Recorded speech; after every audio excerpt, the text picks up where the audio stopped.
Right Sriramurthy, మీరు కొంతసేపు హోల్డ్లోనే ఉండండి. ఒకసారి డిప్యూటీ ఇన్పుట్ ఎడిటర్ వాసుని మరింత పూర్తి సమాచారం అడిగి తెలుసుకుందాం. వాసు, గతంలోకి ఒక్కసారి వెళ్లే ముందు మొంతా తుపాను అసలు ఇప్పుడు ఏ విధంగా ఎఫెక్ట్ చూపించే అవకాశాలు ఉన్నాయి, అండ్ ఇప్పుడు ఈ రాగల 48 గంటల్లో ఎటువంటి ప్రభావం చూపే అవకాశం ఉంది? ఒకవేళ తీరం గనక తీవ్ర రూపం దాల్చితే ఎటువంటి నష్టాలు జరిగే అవకాశాలు ఉంటాయంటారు? అంటే 1970 నుంచి కూడా తుఫాన్లు మనం చూస్తుంటే హుదూద్ తుఫాన్ అనేది చాలా దారుణమైన తుఫాను. అప్పటి నుంచి తుఫాన్ల గురించి ఇంత ఎక్కువగా చర్చించుకునే పరిస్థితి లేదు. ఈ మొంతాజ్ తుఫాన్ గురించి ఎక్కువ కూడా చర్చించుకునే అవసరం ఎందుకు వస్తుందంటే, దాదాపు 100 నుంచి 130 కిలోమీటర్ల వేగంతో గాళ్ళు, అంటే గాలి ఎంత వేగంగా వీస్తే అంత నష్టం ఎక్కువ జరుగుతుంది. ఇప్పుడు కూడా అదే హుదూద్ సమయంలో కూడా దాదాపు 200 కిలోమీటర్ల వేగంతో గాలి వీయడం వల్లే అంత నష్టం జరిగింది. ఇప్పుడు దాదాపు 100 నుంచి 130 కిలోమీటర్ల వేగంతో గాలి వీచే అవకాశం ఉందని వాతావరణ శాఖ హెచ్చరిస్తుంది. అందుకు మనం ఉదయం నుంచి కూడా మనం చూసాం, బీచ్ లో కానీ లేకపోతే హార్బర్ లో కానీ విశాఖలో మనుషులు కనీసం నుంచోలేని పరిస్థితిలో గాలి వచ్చింది. మరి ఇప్పుడు తుఫాను తీరం దాటే సమయంలో మరింత ఎక్కువ దాని తాకిడి కానీ దాని దాడి కానీ ఉండే అవకాశం ఉంది. ప్రధానంగా విశాఖ నుంచి, అంటే శ్రీకాకుళం నుంచి మచిలీపట్నం లోపు తీరం దాటే అవకాశం ఉంది. అది కూడా కాకినాడ వద్ద తీరం దాటవచ్చు అని చెప్తున్నారు.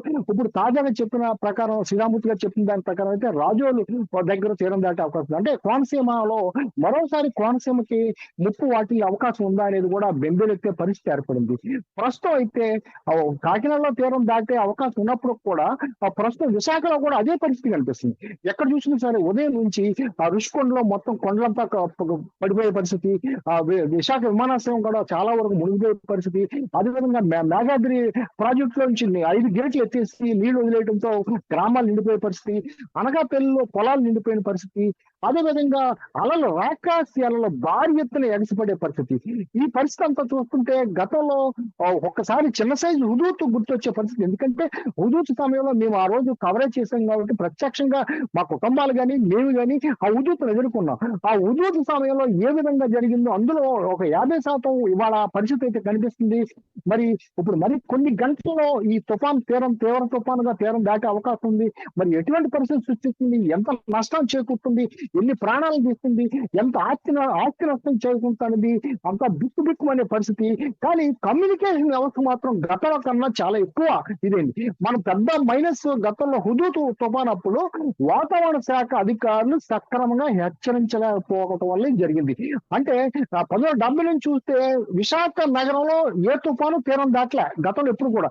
ఇది విశాఖ నగరంలో తీరం దాటింది. అది కైలాసపురంలో తీరం దాటింది, కైలాస్ గిరిలో తీరం దాటింది. దానివల్ల దాదాపు ఆ సమయంలో 200 కిలోమీటర్ల వేగంతో పైగా గాలి వీయడంతో మొత్తం అసలు విచ్చలం అయిపోయింది. విశాఖ విహీనంగా మారిపోయింది, మొత్తం మోడి మారిపోయింది. విశాఖ అంటే పచ్చదనం అంటారు, పచ్చదనం అంటే విశాఖ అంటారు. అటువంటిది ఎక్కడ ఒక్క చెట్టు కూడా లేదు. మొత్తం కూడా ఆంధ్ర యూనివర్సిటీ కాడి నుంచి విశాఖ నగరం అంతా కూడా అల్లకుల్లలం అయిపోయింది. మొత్తం కూడా అక్కడ ప్రాణ నష్టం ఎక్కువ లేకపోయినా సరే ఆస్తి నష్టం, విపరీతమైన ఆస్తి నష్టం ఏర్పడింది. విశాఖ పర్యాటక రంగానికి పెద్ద పేరు, పారిశ్రామిక రాజధానిగా పేరు గాంచింది. ఇంత దాన్ని హుదూద్ ఒక్కసారిగా మొత్తం నడ్డి విడిచేసింది, విశాఖ నడ్డి విడిచేసింది.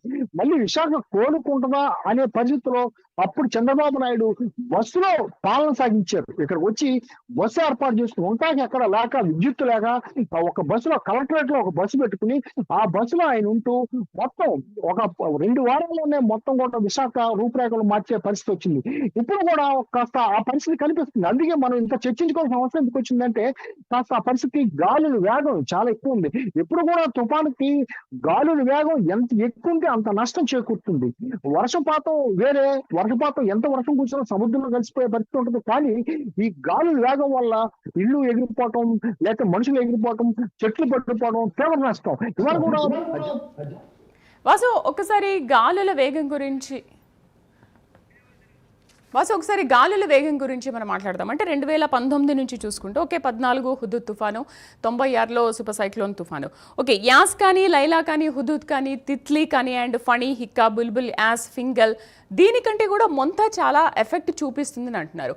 అప్పుడు 90 నుంచి 110 అండ్ 85 కిలోమీటర్లు గాలులు వీచే అవకాశాలు ఉన్నాయి. అండ్ 2023లో చూసుకుంటే 165 కిలోమీటర్ల వాయువేగంతో గాలులు వీచాయని అంటున్నారు. బట్ 2023తో పోల్చుకుంటే ఇప్పుడు ఇప్పుడు 100 నుంచి 110 కిలోమీటర్ల వాయువేగంతో గాలులు వీచే అవకాశాలు ఉన్నాయని అంటున్నారు. మరి 165 అంటే ఇది 110 తక్కువగానే ఉంటుంది కదా. సో దీనివల్ల ఇంకేమైనా ప్రాణ నష్టం అలాంటివి జరిగే అవకాశాలు ఉండకపోవచ్చేమో కదా. అంటే గతంలో కొన్న కమ్యూనికేషన్ వ్యవస్థ బాగా పెరగటం వల్ల గంటకు కూడా అప్రమత్తం చేస్తుంది. ప్రభుత్వం కూడా విపత్తుల నివారణ సంస్థ కూడా అప్రమత్తం చేస్తుంది. గతంలో ఆ పరిస్థితి లేదు. ఇప్పుడు అప్రమత్తం చేయటం వల్ల జనం కూడా అవేర్నెస్ పెరిగింది. సోషల్ మీడియా కానీ ఈ తుఫాను గురించి ఎక్కువ ప్రచారం చేయడం వల్ల దీని గురించి మాట్లాడుకోవడం వల్ల ప్రాణ నష్టం తగ్గించగలుగుతున్నారు. మనం చూస్తే గతంలో తుఫానుకుని ఇప్పటికి చూస్తూ వస్తుంటే కొన్ని వందల మంది చచ్చిపోయిన దానికి ఇప్పటికి చూస్తే ప్రాణ నష్టం తగ్గుతుంది, ఆస్తి నష్టం మాత్రం నివారించలేకపోతున్నారు. ఈ గాలి వేగం వల్ల మీరు అన్నట్టుగా అప్పుడు వచ్చిన గాలి వేగానికి ఇప్పుడు వచ్చిన గాలి వేగానికి కూడా అదే కారణం. అదే కాకుండా సముద్ర తీరంలో అలలు కూడా భారీగా ఎగసిపడే పరిస్థితి. ఈ ఎగసిపడే పరిస్థితి కానీ ఈ గాలి వేగం కానీ ఎంత ఎక్కువ ఉంటే అంత నష్టం చేకూర్చే అవకాశం ఉంది. మనం గతంలో కూడా హుదూతుని దాన్ని ఉదాహరణ తీసుకోవాలి. మనం అప్పుడు కూడా ఇంత అలలు స్థాయిలో రాకపోయినప్పుడు కూడా గాలుల వేగం అంటే 200 కిలోమీటర్ల వేగం, గంటకి 200 కిలోమీటర్ల వేగం ఇంతవరకు ఎక్కడ లేదు, ఎప్పుడు లేదు.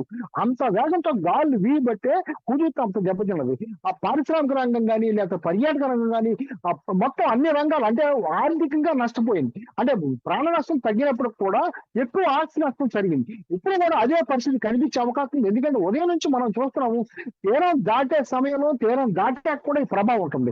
తీరం దాటక ముందు ఇప్పుడు తీవ్ర తుఫానుగానే ఉండగానే ఉదయం నుంచి చూస్తున్నాం. ఒకసారి కోనసీమ కానీ లేకపోతే ఉత్తరాంధ్ర కానీ చాలా ప్రాంతాల్లో కూడా ఎక్కడికక్కడ మొత్తం కూడా చెట్లు కూలిపోవడం, మొత్తం కూడా ఎక్కడికక్కడ మొత్తం కూడా ఎక్కడ వరద వచ్చేసి పారిపోవడం, నిండిపోవడం, హైవేలు కూడా దిగ్బంధం అయిపోవడం పరిస్థితి వచ్చింది. ఇప్పుడు కూడా ఇవాళ 7 గంటల నుంచి కూడా హైవేలు కూడా ఎక్కడ ప్రయాణికులు అక్కడ ఆపేశారు.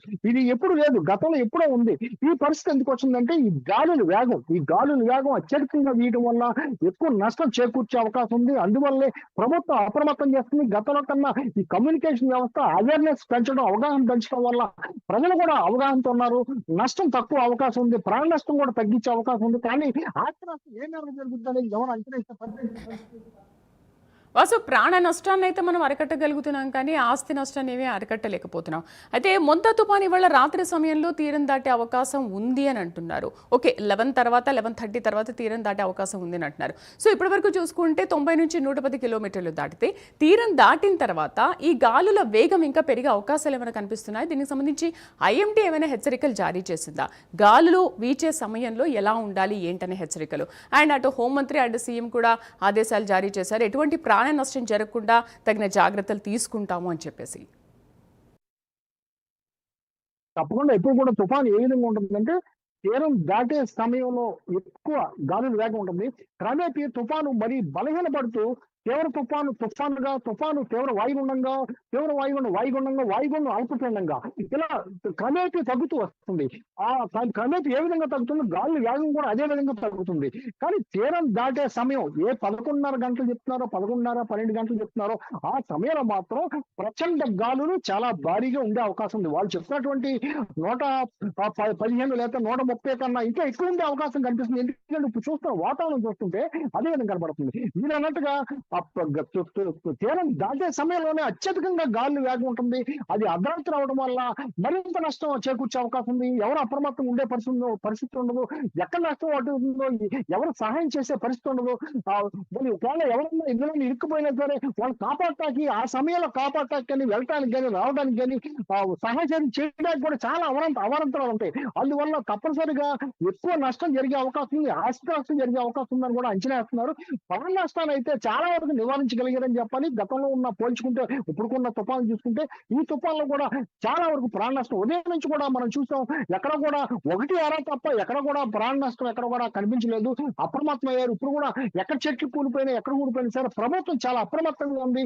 జీవీఎంసీ కానీ లేకపోతే ఇతర అధికారులు కానీ మొత్తం అన్ని విభాగాలు కూడా రెవెన్యూ విభాగాలు అన్ని కూడా అప్రమత్తంగా ఉండి ఎక్కడికక్కడ విపత్తుల నివారణ సంస్థ ఎక్కడికక్కడ అప్రమత్తం చేసి అధికారులు పంపించి సహాయ చర్యలు చేపడుతుంది. ఈ విధంగా చేయడం వల్ల పునరావాస కేంద్రాలు ఏర్పాటు చేయడం వల్ల వాళ్ళ ప్రాణ నష్టం ముందు కాపాడే పరిస్థితి. ఎందుకంటే లోతట్టు ప్రాంతాల్లో ప్రజలు గతంలో ఇంత అవగాహన లేక వాళ్ళ లోతట్టు ప్రాంతాల్లో అదే విధంగా తుఫాను వస్తుంది ఈ స్థాయిలో ఉంటుందని తెలియక అక్కడ ఉండిపోయి నష్టపోయే పరిస్థితి వచ్చింది. కానీ ఇప్పుడు 24 గంటల ముందుగానే వాళ్ళందరూ కూడా హెచ్చరించడం, తీసుకురావడం, సురక్షిత ప్రాంతాల్లో పెట్టడం, వాళ్ళకి కావాల్సిన ఏర్పాట్లు చేయడం ప్రభుత్వం చర్యలు తీసుకుంటుంది. ఈసారి కొత్తగా నిధులు ముందుగానే విడుదల చేస్తారు.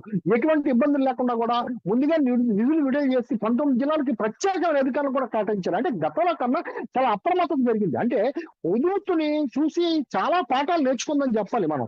మనం కాదు, ప్రభుత్వం కాదు, ఎవరైనా హుదూతుని చూసి ఆ హుదూతులో ఏ విధంగా అయితే నష్టపోయాం మరోసారి నష్టపోకూడదు, ఆ విధంగా జరగకూడదని. ఉదాహరణకి విశాఖలో చూసుకుంటే ఇప్పుడు ఎక్కడ నిర్మాణం చేపట్టినా లేదా పోర్టు దగ్గర చేపట్టినా ఏం చేసినా 225 కిలోమీటర్ల వేగాన్ని తట్టుకునే నిర్మాణాలు. అంటే ఇప్పుడు అంత అవగాహన పెరిగింది. గతంలో మరి 100 కిలోమీటర్ల నుంచి ఎక్కడ కూడా ఉండే పరిస్థితి కాదు. మరి 200 కిలోమీటర్లు వస్తాయని ఎవరు ఊహించలేదు. ఆ విధంగా జరగడం వల్ల దాని నుంచి పాఠాలు నేర్చుకోవడం వల్ల మన నష్టాన్ని